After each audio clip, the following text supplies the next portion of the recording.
have you been in any kind of movie shooting before? No, this is my first movie. Okay. Yes. Have you ever manifested yourself to be in a part of a movie? Yes, bro. I mean, like that's a dream.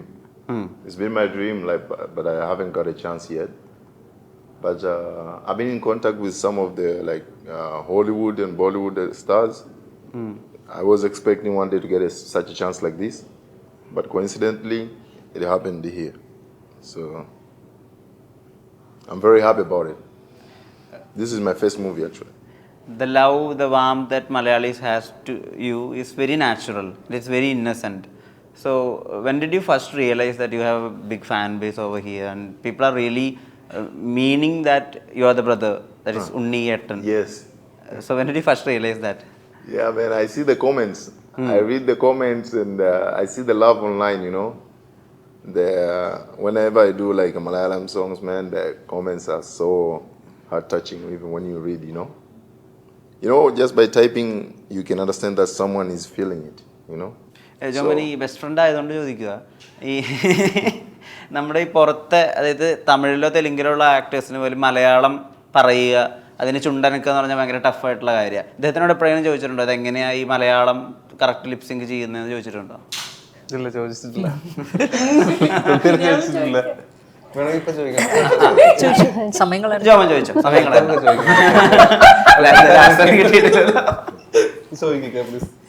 Best friend ചോദിക്കുന്നേ, best friend ഞാൻ ചോദിക്കില്ല. അല്ല ഈ ലിപ്സിങ്ങിന്റെ കാര്യം അല്ല, എനിക്ക് അറിയാൻ ആഗ്രഹമില്ല, നന്നായിട്ട് ചെയ്യണ്ടല്ലോ. ഞങ്ങൾക്ക് അറിയാൻ ആഗ്രഹമുണ്ട്. ചോദിച്ചോ. He wants to know how do you do the lip sync so precisely. I listen to Malayalam the is music. considered as one of the toughest languages in India, and the other actors from Tamil or Telugu find it really tough to lip sync to the Malayalam words. So how do you do it so? Man, everything is passion. I'm telling you, everything is possible by passion and love. If you love something so much, it becomes so easier to you. So this is by love. I can lip sync any language in the world, but just because I listen to a lot of Malayalam music. Yes. Because me Malayalam, you know, when you guys are speaking Malayalam, it makes me, it sounds like so touching, like something like very catchy, you know. It sounds sweet to my ears. So that's why when I listen to the music, I fall in love with it. So that's why when I'm doing this lip syncing, it's much more easier. First I listen to the music so much, and then it gets easier to understand the concept and the lyrics. That's why maybe it's so perfect. We heard that you have like 300 cows Yes, around. Yes. How do you manage all those things? Lip sync ഉണ്ട്. അല്ല, ജീവിതം ചോദിക്കണല്ലോ. Lip syncing and the cows or what? Or just the cows? You mean? How does that whole farming thing going? The farming, because you know Masai, we live with the cows. We live with the cows, goats, and sheep in the bush. Okay, So the cow to us is like our life. fine. It means everything. A Masai without a cow is like a human being without clothes. Okay. You know, so we need cows in our life. So that's why we keep them, because we need it. It's our life. It's part of our life. Because that's why you see all Masai live in the village, in the bush, where they can feed these cows. Because in town you cannot feed the cows.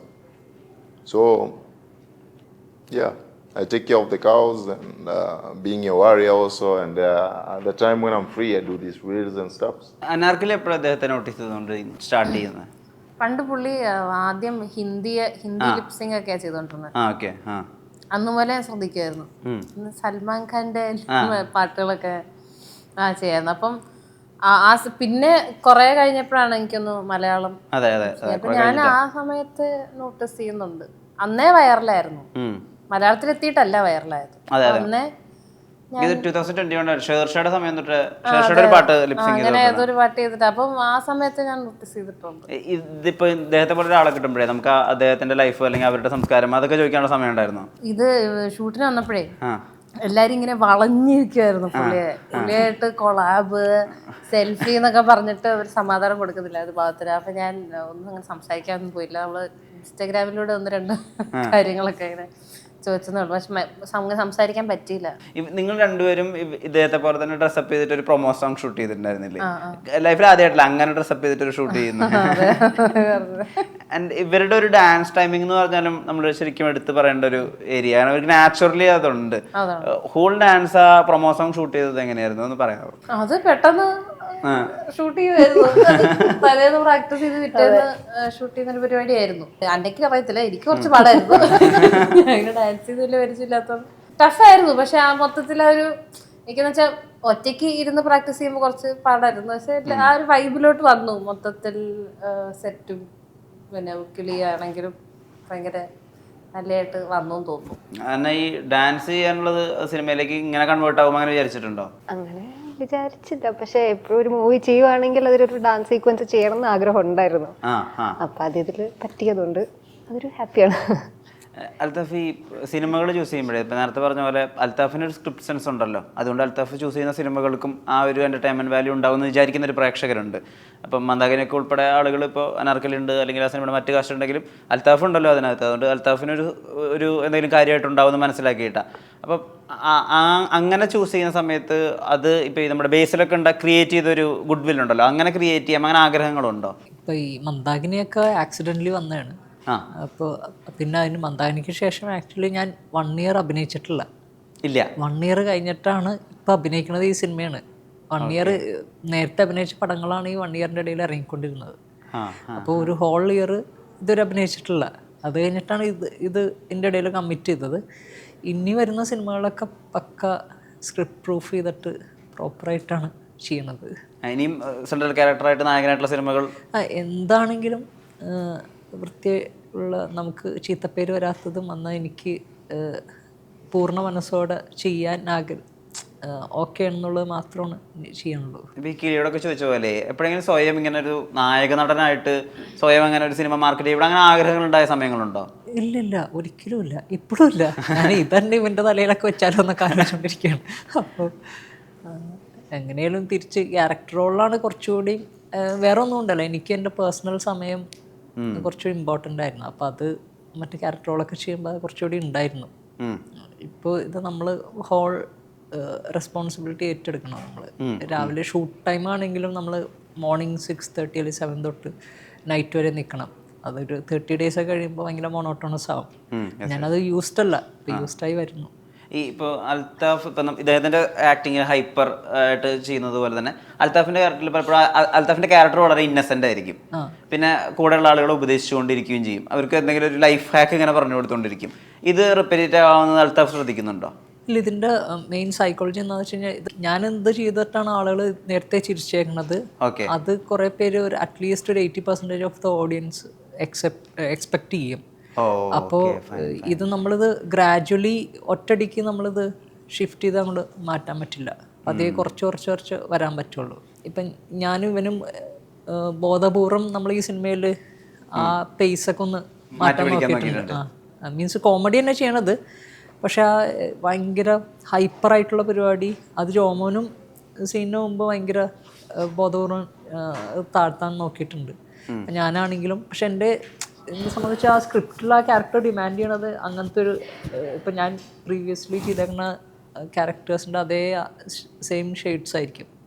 അപ്പോൾ അതന്നെ ഇതിലും കുറച്ചെങ്കിലും keep ചെയ്തില്ലെങ്കിൽ അത് ചെയ്യാൻ പറ്റില്ല. പക്ഷെ ഇനി വരുന്ന സിനിമകളിലൊക്കെ കുറച്ചുകൂടി സ്ക്രിപ്റ്റ് വേറെ രീതിയിലുള്ളത് ചെയ്യാനാണ് ഇപ്പോൾ കുറച്ചുകൂടി നോക്കണത്. കോമഡി ആണെങ്കിൽ പോലും വേറെ രീതിയിലുള്ള കണ്ടൻസ് വന്നു കഴിഞ്ഞാൽ കുറച്ചുകൂടി നല്ലതായിരിക്കും തോന്നി. അപ്പോൾ അത് തന്നെ അങ്ങനത്തെ ഇതാണ് പിക്ക് ചെയ്യണത്. ഇപ്പോൾ ജോമൻ ഇപ്പോൾ പണ്ട് ഇപ്പോൾ അരിസ്റ്റോ അശോകൻ ചേട്ടൻ അല്ലെങ്കിൽ സലീം കുമാർ ഇവർക്കൊക്കെ ഫ്രണ്ട് എന്നൊക്കെ എഴുതിയിട്ടൊരു ഭാഗം വേക്കൻ്റ് ആക്കി വിടുമായിരുന്നു.